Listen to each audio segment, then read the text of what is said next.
Dr. Mary Talusan. You work hard for that, doctor. So I don't want to miss that. And she's associate professor, chair of Asian and Pacific Studies, and author of Filipinos in Boston. So, Dr. Mary Talusan, please introduce yourself and what you do. Hi, everyone. So glad to be here. Thanks for having me on. Yeah, so I am Bostonian. My parents immigrated to Boston in the mid 70s, and we grew us five kids grew up there and really like have a bond with Boston. Like, even though I'm a college professor out in California, I never stopped thinking about Boston. I may have lost my accent, but it's still in me. So I'm here today. I'm not a business entrepreneur, but I wanted to maybe help talk about other, careers, particularly in academics. As a college professor, I think I've contributed back to my community by writing books about us, Filipino-Americans, and our continued connection to the Philippines. So, which the book I want to showcase today is Filipinos in Greater Boston, because I thought you all might be a little bit more interested in that than my academic stuff. But part of the reason I did this was to really like give back to my parents who decided to immigrate in the 70s.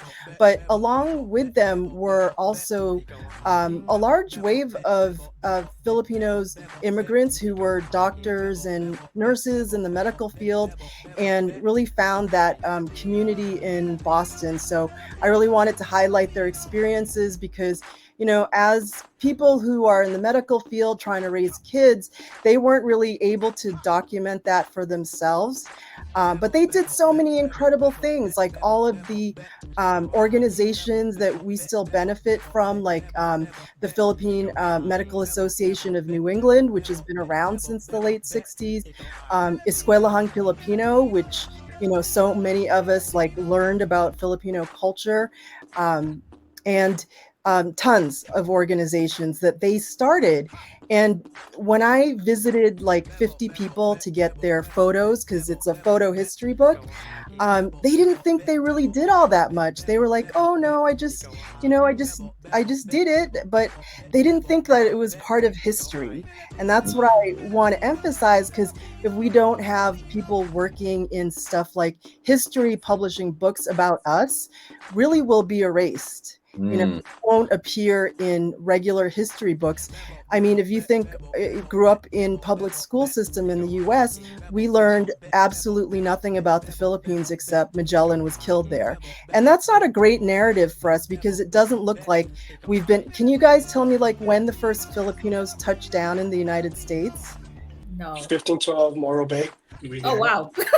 Really, Andy? 1557, Morro Bay, good job. And then when was the first community documented in the United States? Like just century wise. 1700? 17th. Good job. Well, okay, great job. So yes, 1700s. And then even during the Civil War, Filipinos enlisted from the Boston area. So we've been here a long time. We're not that new, and we definitely need to learn about that about ourselves, because to know history is to know ourselves. And so that's part of my contribution. One thing I want to highlight about my book, though, is that I've got a lot of great photos from my parents' friends that show the Aquinos, Ninoy Aquino, Cory Aquino, and their children in Boston. So these are private family photos that they let me have access to and publish in my book. So I think that's a really strong connection. Filipinos in Boston supported, Cory Aquino in the People Power Revolution. And it's one of the things I think we can be really proud of, to keep supporting our homeland. That's amazing, doctor. I want to call you doctor because I feel like that's just cooler. Like doc, Okay, sure. But so yeah, no, that's amazing. I think it's absolutely important. I think more than ever, community it has to be stressed, because with technology, as I had mentioned earlier, before the show, the need for community seems to be going away for a lot of people, because most people don't connect. one thing I will tell you right now, I've known Randy for so long.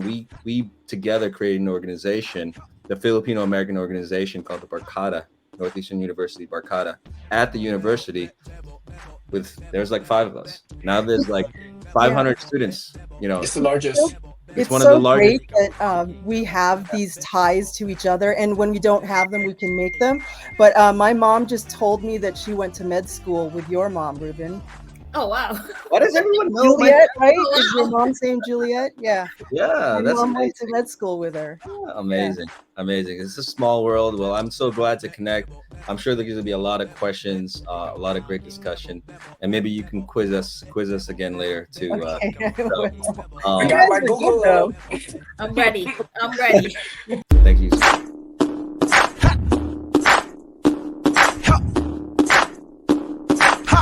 All right. Yeah. What got you into this business? You could be doing anything. We talked about the power of choice as freedom as the power of choice. So how did you get into this business? And not how. Why did you choose this business as opposed to anything else?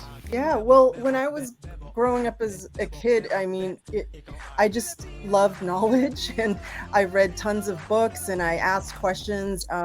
One of my uncles was a professor. My grandmother was a professor at UE, University of the East of the Philippines, Far East of the Philippines, and FEU, sorry. And, I just my old love school. knowledge. But the reason I write books is to put us back into history, Filipino-Americans. And I just couldn't get that kind of information as a kid.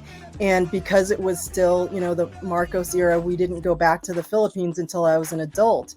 And I just wanted to know about the Philippines. Like, I read every book on the Philippines.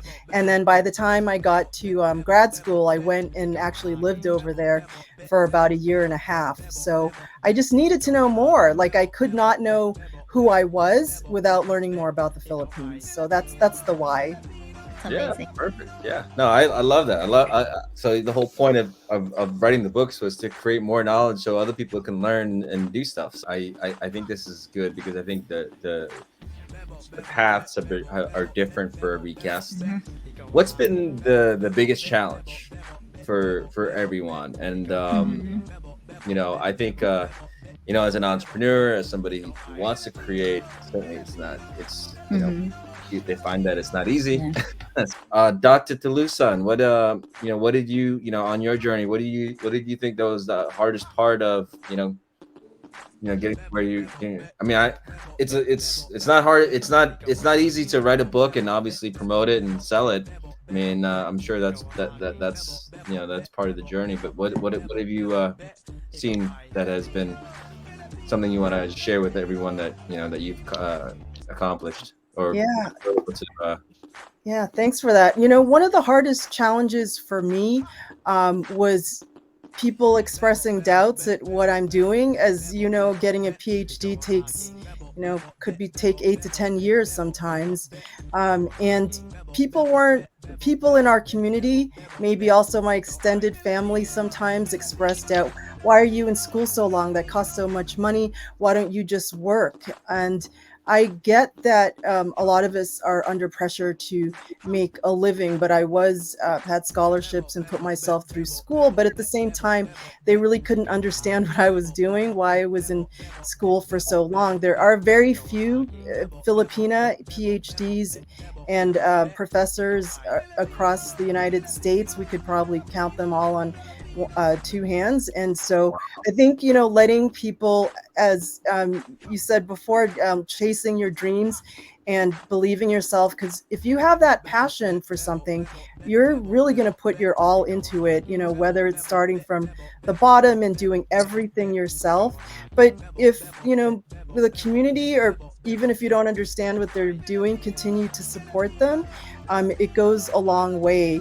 Sometimes people would say, why aren't you married yet? You should just get married and have kids. And I understand that's important in our tradition, but sometimes there's a time and a place for everyone. I did eventually get married. I have 2 great kids. One's in college and the other one's in high school. But, just it hurts to hear sometimes people kind of putting doubts into into what you're pursuing. So I would say that was one of the biggest struggles. I mean, writing the book was easy compared to feeling doubt about myself. So yeah. 100%.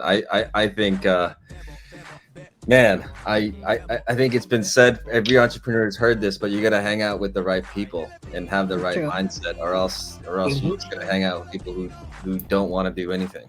Quite Mhm. frankly, Agree. you know what I mean? So I mean, we're 6 people here. I mean, 5 others who probably have a similar mindset, and honestly, that's what most people should be doing.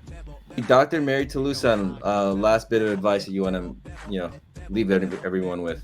Yeah, I mean, I can only echo what you've all said so far about believing in yourself, keeping that network of a supportive community, tune out the noise of people that are doubting you, and know your stuff. I think that knowing your stuff inside and out, no matter what field it's in, will give you that confidence to tune out that noise, and also be patient with others. I mean, sometimes people are just maybe ignorant of the possibilities, and wherever that comes from, it's could be your opportunity to help teach a little bit about other possibilities. So thank you so much. Thank you, Thank you, guys. Ruben. Make it happen.